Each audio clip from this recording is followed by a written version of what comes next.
Hello and welcome everybody to New Earth Consciousness. Tanya here with Debbie Sodergren, and her website is harmonicsovereignty.com. She is an energy healer, um, and she also has a podcast called The Energy Shift Show. And so I'm excited for this. Well, first of all, thank you for being here, Debbie. Thank And you for having me. I'm excited to dive into your story and your own personal journey. And then also, we were just chatting briefly before we got on here, just what is happening now. Like there's so much shift happening and so much that's being asked of us. And we're going to dive into all of that. So to open it up, I would love for you to share with the audience you've had near-death experiences. So tell us, I mean, and that's not, I know people have them, but it's not the norm, right? So I'm curious, Great. and everybody's experience is different. I'm curious what it was like for you. Sure, absolutely. Thank you. So for me, it all started back when I was 4 years old. I was going for a kindergarten physical or first grade physical, and the doctor found a sluggishness sound in my heart. And so I went to a cardiologist and found out that everyone's born with a hole in their heart, and it usually closes up by the age of 5. Mine had not. And Mm. so I needed to have open heart surgery. And so I went through the first surgery, and a full 8-hour surgery. And when I came out, my parents came in to see me, and my mom noticed that my color was off. And so she said something to the doctor, and they looked me over again and said, indeed, something is not working, and we need to go back in and do it again. The problem is she's so tiny, we don't know if she'll be able to do another 8-hour surgery. But hence, I had to have the surgery. So it was during the second surgery that I remember having an out of body experience. And I didn't really remember it fully in its extent until years later. I was doing some work around spirituality, and I ended up finding a gentleman by the name of Dr. Norton Berkowitz at Amherst University in Massachusetts, who actually put me under hypnosis and brought me back through the experience. So it really helped fill in the cracks for me. And Mm. what I remember is I remember looking down at her on the table, and I refer to my body as her. And there was a spaghetti string of light going from her belly button to my belly button. And I remember floating and looking up, and was it bright light? Yes, it was, but it wasn't like what other people talk about from my experience. It's through my, 4 or 5 year old lens. So it was more for me about just this warmness that engulfed me, that felt wonderful and peaceful. And did I see other beings? Not in the sense that people see beings. For me, it was soap bubbles. And so whenever I would brush up against a soap bubble, I knew instantaneously the life we had together, our connection. Some of it was I was trying to think, like, if it was it people that I knew in this life. Well, I was only at the age of 5, so I really hadn't had a lot of life experience with the people in my life that had left yet. And so for me, it was mostly beings from other dimensions and souls, I feel, that were from other lifetimes that were just out there connected to source, just being soap bubbles. And that's the form that I was in at the point until I heard a voice, not like you and I are talking. It was more of like a vibration, a feeling of, you need to go back. It's not your time. You Mm. have more to do.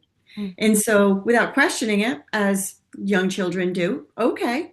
And it was just like a matter of fact thing where I remember coming back down into my body. And when I came into my body, I opened my eyes. And when I did, the doctor that was looking down at me realized that my eyes were open. And I heard him say, God damn it, nurse, put her under. And I yelled, Mommy. And I was put under. So Oh. that was my recollection of my experience. And so after that, I had the ability to leave my body and go see my next door neighbor, my best friend, see what kind of pajamas she was wearing, or go across the street to my grandparents and see what time they got up and got a glass of water in the middle of the night. And so I shared that experience a couple times, and my parents sat me down and said, "Hey, this isn't normal. They're going to think you're crazy. They're going to take you away. Is that what you want?" Well, no 5-year-old wants to be taken away from their family. So it was like, of course, it's not what I want. So I remember being in my bunk bed because I shared my bed with my siblings, my two sisters. And I was in the top bunk. I would go to bed at night and I would make fists with my hands and I would close my eyes really tight and I would say, stay in your body until I mastered it. And I stopped doing astral travel outside my body. Yeah. Interesting. Wow. Super interesting. So, so at some point you shut down your gifts, it sounds like. Yeah. Just to fit in and be normal, Yeah, quote unquote. right. And so you went through your life and um, I know you had different careers that weren't had nothing to do with spirituality or energy work. So at what point did you feel like your gifts came back, or yeah, what was the point of that return? Yeah. So there were some experiences that had happened throughout my life that were, I think, were breadcrumbs leading me back to it. Mhm. One of them I remember very clearly was being 19 years old and going to see a psychic. And the psychic had told me the initials of the person I was going to marry, where I was going to live, all these details. And I had written them down and I put them in my little cedar chest that I had in my closet and just kind of forgot about it and went on with life, going to college and trying to figure out if that's my career path or what I needed to do. And through the generations of going through all of that, I am a self starter. I am someone who likes to gather a lot of information from traditional and non traditional institutions and integrate that into wisdom and integrating that into knowing what my cognitive ability is for what I understand this world to be or my part in this world. I didn't know that not everybody thought like that. And so I got married and I was moving and I found that little box and I opened it up and I was like, oh my God. And I showed it to my spouse. I was like, she was right. Like, Hmm. look at, like, she knew you were coming into my life. So that kind of nudged me toward, there's more. There's Mm. more. And I was really curious about that. And I really wanted to figure that piece out. And at that point, we started to have children. And so um, I left my career to be an at-home mom because that was my dream job. Both my parents worked full times. I had friends who had parents that um, mom stayed home, and I was like, wow, they're so lucky that they come home and their mom's there and snacks made and what have you. So that was my dream job, I thought. And so I had the luxury of being with a spouse that would support that dream because that's what he grew up with and that's what he wanted also to Mhm. have one of us really have an impact on our children with our values and our morals and so forth. And so it was beautiful. Mhm. And it was in the process of that I decided, well, I want to go back to school and I want to explore like this calling that I have, I have this thirst, this I need to be satiated with about spirituality. I don't know where I'm supposed to look for that because there's nothing back in the 90s that taught about it. And the closest thing I could come to was psychology. So I signed up at the community college for some psychology classes. And Mhm. it was one of my instructors at the end of class once said, hey, if anybody's interested, I teach a lot of metaphysical classes. If you're interested in knowing more about parapsychology, come talk to me after class. So as everybody left the classroom, I lagged behind and I approached her and I was like, I'm really interested in this. Like, I'm very curious. When you said something about it attracted me to it. And I know enough about trusting that, my gut instinct. And so I ended up going to her school called the New England School of Metaphysics. I took everything they had to offer. I went there for 6 years. I graduated. Um, And it taught me a lot about channeling. It taught me a lot about trusting more when I get messages from source.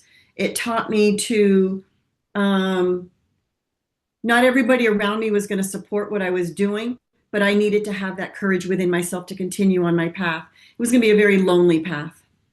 And so I did it. And that's what I started to do. And I thought, well, geez, what's the quickest way that I could get my gifts out into the world? Hmm. And I knew chiropractors at the time were the new thing in the 90s of, the woo woo Hmm. science. And Hmm. so I got my Reiki master's teacher certification. And I decided, well, let me call different massage studios where I was living and see if I could rent a room when they weren't booked with clients and see if I could build a clientele of doing energy work on people and seeing if I can help people. That's kind of how I started out. I did a Groupon. The woman that said yes to me renting one of the beds at her facility said, you might want to try to do a Groupon and introduce people to energy work that way. And we'll talk to our clientele and let them know that you're here and see if they're interested for an introductory fee to come in and experience what energy work was. So that's kind of like how I started out with it. And in the process of all that, my spouse was like, can you just promise me that you're not in a cult?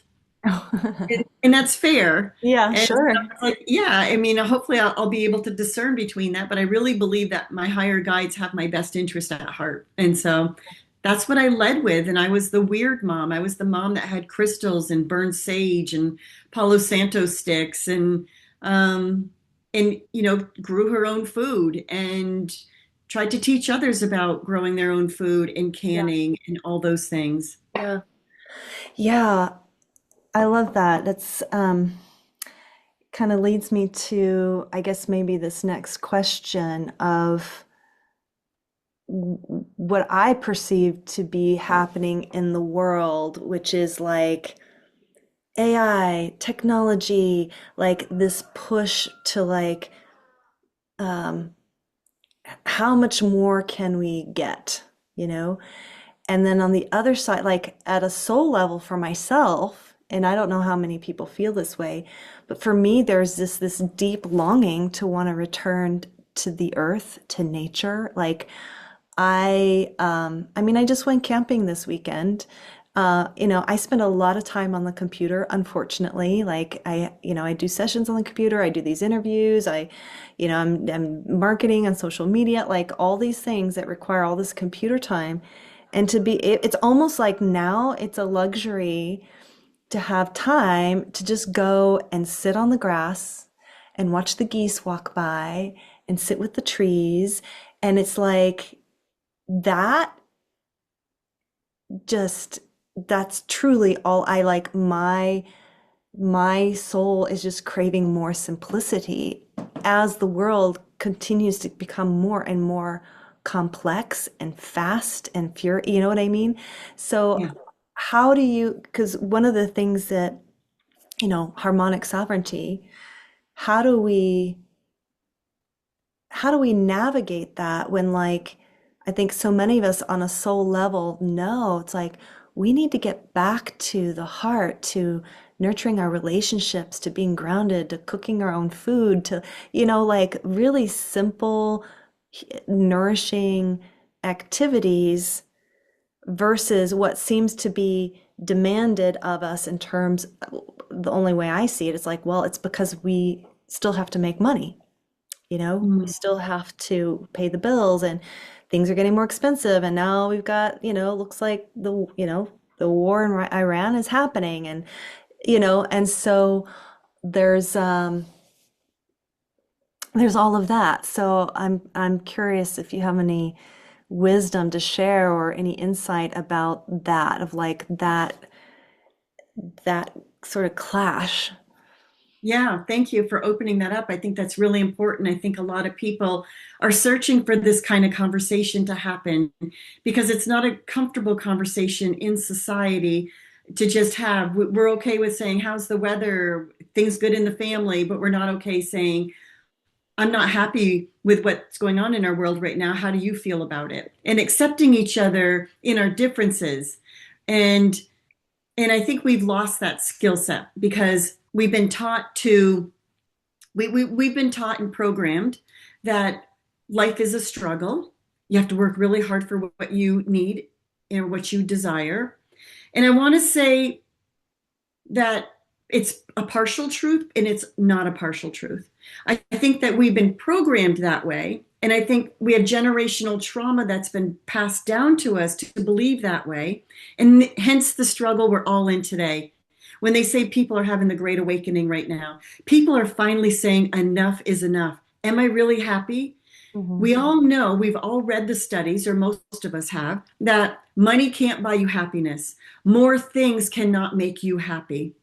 So, if happiness is an inside job, for lack of a better way of putting it, we all heard that term also. Hmm. If happiness is an inside job, how do we turn inward to look at that?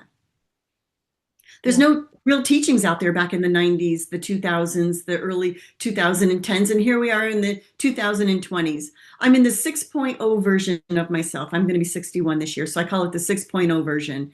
I've learned a lot through the years. I've been different throughout those years and those decades. And I've also helped hundreds of people get off that hamster wheel where they were coming to and taking my courses. My courses were filling up as I was teaching them at adult night school, and it was all through meditation. I wrote a book on it Mm. called Just Be Your Path to Meditation and Awareness by DJM Sodergren. It's out there in the world. And I broke it down and reached people through meditation. But the point was that was the languaging in the 90s and the early 2000s about going inward. Hmm. And what does that mean, going inward? Going inward means shutting off all the distraction, all the noise. Stop listening to the TV. Turn off the radio, even though music is a great frequency to up your vibration. It truly is. Mm. But we're being called right now with all the distraction. We're longing to hear our own inner calling because we can't hear ourselves anymore. There's so much around us, we're being drowned out. And that's why we're exhausted because we keep doing what we're told to do. We keep being told how to be in the world, when in reality, that is a system that is meant to monetize and suck the life force out of you. What we are being called to live in harmony with the earth. The earth is it's our sustenance. Mhm. And so all of us now are longing. We thought maybe by going to the grocery store and having processed foods that would make things easier and free up our time. So we Mhm. didn't have to grow the food, harvest the food, prep the food. When in reality, they took all the nutrition out of it and it made us sick. Yeah. And so now we look at it and we go, wait a minute, I did it your way and I wasn't happy. So let me go back and do it what I know would take longer, but I was joyful when I did it. I felt fulfilled. I was satiated. There's some kind of people eat, and they don't feel full. It's because there's no love in the food. Mm. Mhm. When we grow our food, we put love into it. When we harvest it, when we prepare it, we put love into it. We bless it in our own way, not Mhm. in a religious way, in a spiritual way. We live in harmony with nature. We are thankful. I can't tell you, this morning was the perfect example. I will tell you. Mm. Sitting on the couch, Mhm. it was raining. I cracked the door and I sat with my coffee and I had gratitude for the moment to just sit with my coffee and listen to the rain that was nourishing the earth and filling up the rivers and filling up the water tables and helping the animals and helping the new plants that were breaking up through the ground. Having that kind of mindset took training, Mm. Mhm. decades of training. Did I always do it right? No. Do I do it right 100%? No. I Mm. am a spiritual being having a human experience. And that's the wisdom that I'm trying to pass forward is you're not going to get it perfectly because perfect doesn't exist, number one. Mhm. And number two, it is not selfish to take care of yourself first. As women, we've been told that we need to sacrifice more than the masculine, in that if we chose to choose not to, then we were being selfish. Mm. And, and I just want to say that that program is no longer working. It's crumbled. And the men are thinking, but wait, but wait, but wait. It's like, wait for what? We still don't get equal pay. We still are not rationally looked at in a way where our emotions account for something. Instead, we're told we are too emotional, or we're whatever it is the acronym is that they want to describe it. Hmm. And so until we can come into being heart-centered and get out of our ego, the ego is fight or flight. It got us to where we are today. We wouldn't be here without it. Hmm. Just like allopathic medicine. I wouldn't be here without allopathic medicine. So I'm not gonna condemn it. What I'm saying is it's great to get us out of the crisis, but holistically is the peace that we are craving right now. And that takes time. And if we can just reprogram ourselves so the generations coming up behind us are given the gift of time to just be Yeah. present. Yeah. Just be present. Yeah. And I think that's where we're in that crux right now, where we're getting away from the broken system in a way that is honoring it, not bastardizing it, in a way that is saying, thank you for that gift. Wow, I tried that route and that no longer serves me. So I'm going to bless and release you, and I'm going to go this way. Yeah. And I think this is the way that's going to fill me up. And as I do those small little things every day, like sitting on the couch this morning with my coffee, that filled me up. That brought me joy. I could have easily sat there and complained about how I can't get outside. I can't go for my walk and I can't believe it's raining. I can always do that, but I'm telling you, your emotions are on a frequency schedule, on a frequency scale, Yeah. just like musical notes are on a scale.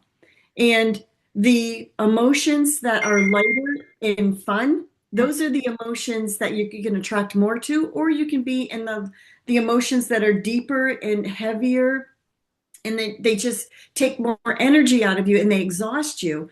Yeah. Whatever frequency you choose to live in, it's your choice, and Mm. it's the right thing at the time that you're choosing it. The Yeah. good news is we get to choose something else. Right. Yeah. And I'm curious about like your experience of, I don't know, just manifestation or solutions. I had a friend who she lost her job, and her friends were all telling her, "Oh my gosh, you got to start sending out applications." Like, apparently, I don't know. I haven't been employed in a while. Like, I'm an entrepreneur. But those that are looking for jobs, they're sending out, 100, 200, 300 applications, right? Looking for jobs. And she said to her friend, she's like, no, I refuse to do that. I'm not going to do that. Mm, And so in her mind, she chose to just trust in creation, God, universe, whatever you want to call it. Um, no, I'm just going to trust that something's going to come up and work out. And she went to some kind of gathering, was in conversation with a person who was like, "Oh, I'd love to have you come in and do this for our organization, whatever." And there, I mean, it wasn't a full-time position, but it was something like, okay, like there's there's momentum, there's movement. And I think, like you said, the ego, because it's so in lack and struggle, it's always trying to strategize. I'm like, oh, if I do this, I'll get this. And if I do this, I'll do. well, and it wants to plug you into fear, like you have to do it this way because this was the Right, proven way. Well, guess what? right. That way no longer serves its purpose. We all can, if we really sit back and observe what's happening around us, the medical system's breaking down, Yeah, the banking system's breaking down, the energy system's breaking down as far as our electricity and things like that. And yeah. we're being called to observe and do things differently. And we're the generation doing it. As entrepreneurs, we broke the cycle. We didn't fit the norm to go work for somebody else and hustle like that. We Hmm. chose to hustle in a different way. And trust me, we don't work 40 hours a week. We work 90 hours a week Hmm. because it's a passion for us. Yeah. And so as a passion, it's a thread of your life. It's not something you go to, it's something that you are. Mm. And that's the difference. And so that actually needs a different model in order to implement. It doesn't fit into the model of sending out all the applications. I think one of the statistics I recently read was that the most unemployed part of the population right now is the most educated part of the population. Yeah. Yeah, this There's is a red flag. right. Yeah, this is really true. Really, Yeah. it is true. I mean, there's so many people that are in that boat where it's like, I'm a Fulbright scholar. I have a master's degree, PhD, whatever. It's like, and they're struggling to find work. So it's you're Yeah. absolutely right. Like, okay, these systems are breaking down. But in something new and better is coming. We're Yeah, just in the chaos of it. And right. I'm just inviting people in the chaos of this. Hmm. I'm inviting you to sit back, observe, but put the energy toward the peace. Right. Yes, we are at war right now with Iran. And I know what's going on. Do I need to turn on the TV or turn on the radio in order to listen to every little detail? No, I do not, Yeah. because that really messes with my nervous system. My vagus nerve gets all depleted and I start getting anxious and then my wellness goes down a Hmm. way that I am not willing to sacrifice right now. Yeah. And so I know what's going on in the world. I don't agree with us being at war. So what I do is I take my energy and take a moment of silence and I offer it up for peace for this world, for the people of Iran, for the Hmm. people of the United States that only know how to control, to feel comfortable in control and be comfortable in instilling fear. Hmm. I really hope those people can find peace. Yeah. And I hope that the people that know better will do better by getting their voice out there, by maybe running for a position in office, because it has to start at a local level. We talked about this earlier when you and I, before we got on the camera, about how things kind of start out grassroots. They Yeah. start out locally and then they start out within your community. I'm all about be a part of your community. If you don't like the way things are handled in your community, start attending those meetings. Start using your voice to do something. Don't sit there and tell me your vote doesn't matter because it does. Hmm. Yeah. Yeah. I agree with you. I think it really does matter more at a community level, like because those relationships, how those relationships are built, those conversations that need to be had. It's like when we fall into the us versus them, then it's just a continuation of war, us versus them, Yeah. The right reality versus is that left. there is no us versus them. It's a Yeah, we. We exactly. all live on this planet. We're all in this together. And Yeah. I channeled some notes the other day from Source, Mm. and it's the message from Source that day was collective consciousness of archangels, beings, and from other multidimensional beings and energies. We are all one. We are connected energetically. We are one species truly when we get down to the fabric of what we are, because Mhm. this embodiment is basically a molecular structure vibrating at a certain frequency to give us this form. Mhm. Just as, I have the form of the cup or the water in the cup. And so looking at our planet Earth from space, there are no markings that tell you that's the United States, this is Spain, this is Canada. It doesn't exist. Right. Boundaries don't exist when you look at us from out in space and you look back at the planet. Mhm. So, why don't we have conversations about that? This is what other beings are talking about to us. Yeah. Like we're creating our own angst, fighting amongst each other when the reality is there's enough for all of us Yeah. if we would just choose to take care of each other. Yeah. Absolutely. Yeah. Absolutely. Yeah. I think there's something about this time that is choosing to trust um, what is not yet seen because like you said, you were saying, that these other systems are driven by fear and control. And when we choose not to fall into that, like, you know what, I'm going to let myself be led by my heart. I'm going to choose peace. I'm not, um,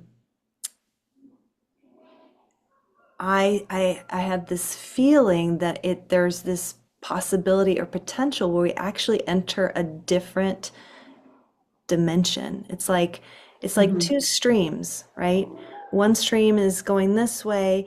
Well, I'm not going to choose that. I'm going to choose to just stay in the peace and the connection and the love and serving from there and trusting the journey. And it's like once you step into that, then it's like, well, then you're surrounded by grace if you're really choosing to trust, have faith, not have fear. Like that seems to me to be the spiritual exercise. Like anytime you bump up against fear, you have a choice. Like you can just say, oh, there it is again. There's fear again. I'm not going to let my mind fall into that rumination. I'm going to see it for what it is and come back to the present moment and choosing to be in peace. Would you say that like that's really the what's being asked of us to be vigilant of? Well, yes, kind of. We're being invited Mhm. by other dimensions as a human species developing on this planet, getting our soul schooling for what it is that we need to evolve into to bring back to source, right? The collective. What we're being asked to do is to step back and be in awareness. Instead of being taking things verbatim that have been taught to us or told to us, we're being asked to question and to be in awareness.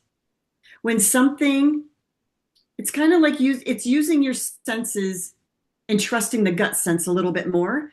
We've all opened up the refrigerator, looked at something, go, huh, it's been in there a long time. Is it bad? Is it not bad? Well, let me use another sense. Let me open the lid and let me give it a smell. Mhm. Smells like it could be bad. Let me look at it. Oh, yeah, it does have a little mold on it. We're being asked right now to be in awareness, to look at the things that are crumbling or the things that the structures right now that are in resistance, Mhm. right? Because if it wasn't in resistance, we'd be living like we did in the 80s. Mm. Everything was great in the 80s. We didn't think it could get any better. Mhm.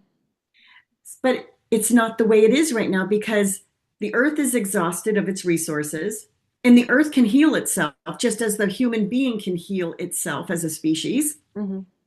We need time, we need patience, we Mm. need awareness.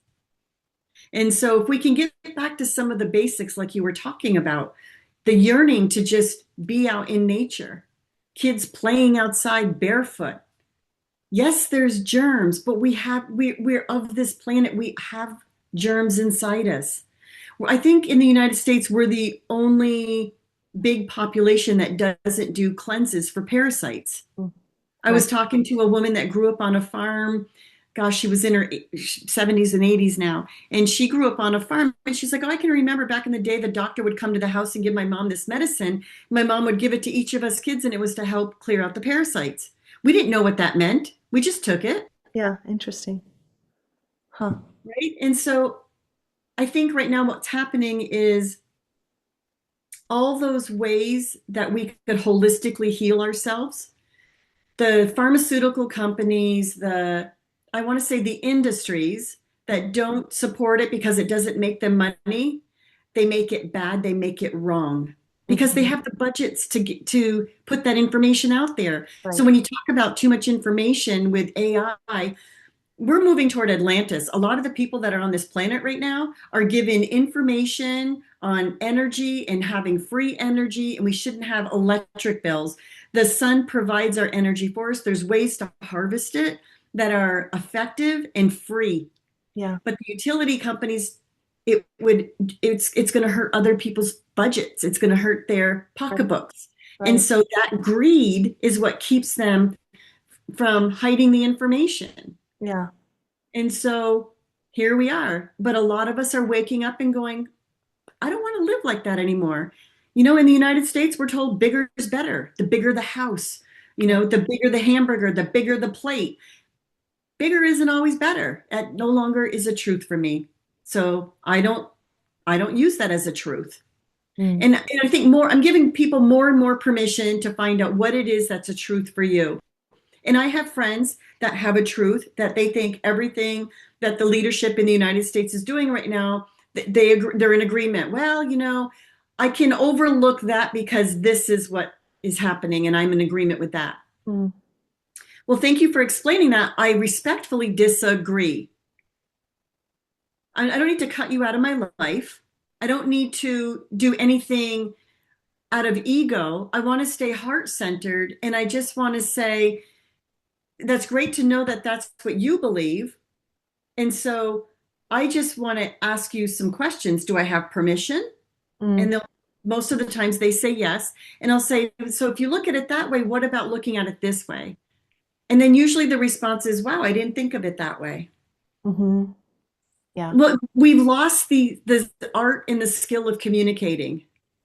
We've decided that we've become very egocentric and about me, my, instead of the we and the us. Mm-hmm. Understanding that me as an individual, the decisions that I make, my sovereignty, affect the collective. That's the part that we lost in the translation. Yeah. Yeah. Perfectly said. Absolutely. So I'm curious, what, how do you serve others specifically? Do you have group programs, individual, one-on-one? Like, tell me more about your work. Oh, thank you for asking. Well, since I used to do it in a classroom setting, and then I used to do one-on-one, and I used to volunteer in hospitals doing Reiki energy work on in hospitals on patients, and the nurses would chart it. So they had information on how it did actually affect the clients, the patients that were at the hospital. So Mhm. I've done all those things, and I'm at the iteration in my career, in my life of I'm blessed with grandchildren, and I'm blessed with living my amazing life. I think every decade it's like a pinch me moment. I can't believe this is my life. And I'm at the point right now where I've taken that 4 week session of information and I put it into an online course. And people can go find it at harmonicsovereignty.com. And it's more, the languaging used to be a meditation course, like the book, but it's evolved over the decades and it's been mostly for entrepreneurs. So the languaging right now is about entrepreneurs and how entrepreneurs take on too much. They don't know how to delegate. Well, that can carry over into caretakers, Mm. women that are at home moms that are taking care of the family. They're managers of domestic affairs. That's what they're doing. That's their CEO hat, is the home unit, making sure everything is running smoothly. And Lord knows there are hundreds and hundreds of things that they do that just get taken for granted. And so I see you, and I'm just giving you permission to say, hey, I can't go take my time and go into a classroom setting, but they could sit at a computer at night and do a 4 week course if Mhm. they wanted to learn to harness their energy and Mhm. figure out, do my free energy audit, figure out what is filling you up and what is depleting you. So then you can then make the educated decision about, well, what do I want to continue doing more of and what can I delegate? Because I'm all about empowering women in their sovereignty, taking back their voice in a way that is respectful, not out of fear, not out of anger, not out of being angry all the time. Yeah. Awesome. Awesome. And so people can find that at harmonicsovereignty.com. That sounds Yes. amazing. Um, Beautiful. Um, is there any specific message or last words you want to share with the audience before we sign off? Yeah, thank you.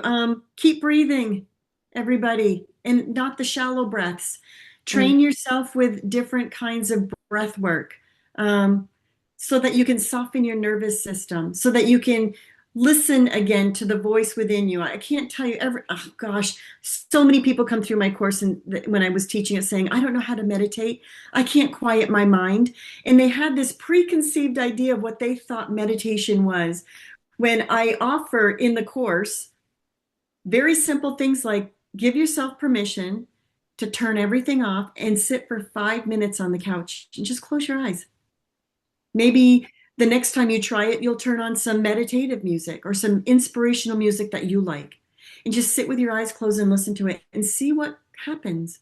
Or maybe you want to step outside barefoot and just lean up against the tree. What does that feel like? Be in that exploratory mode when you were 5 years old. I'm inviting you to get back there and just see what the world really is for you now in this experience of where you are and where you're going. Yeah. Yeah. Beautiful. I love that. Debbie, thank you so much for being here and just sharing with us your energy and your enthusiasm and yeah, your wisdom. So much good stuff here. And thank you to the audience. Please like, share, and subscribe. Get the word out. Share this with people who you think need to hear it. And thanks again, Debbie, for being here. Yeah, thank you for having me. And thank you everyone for listening. This is amazing.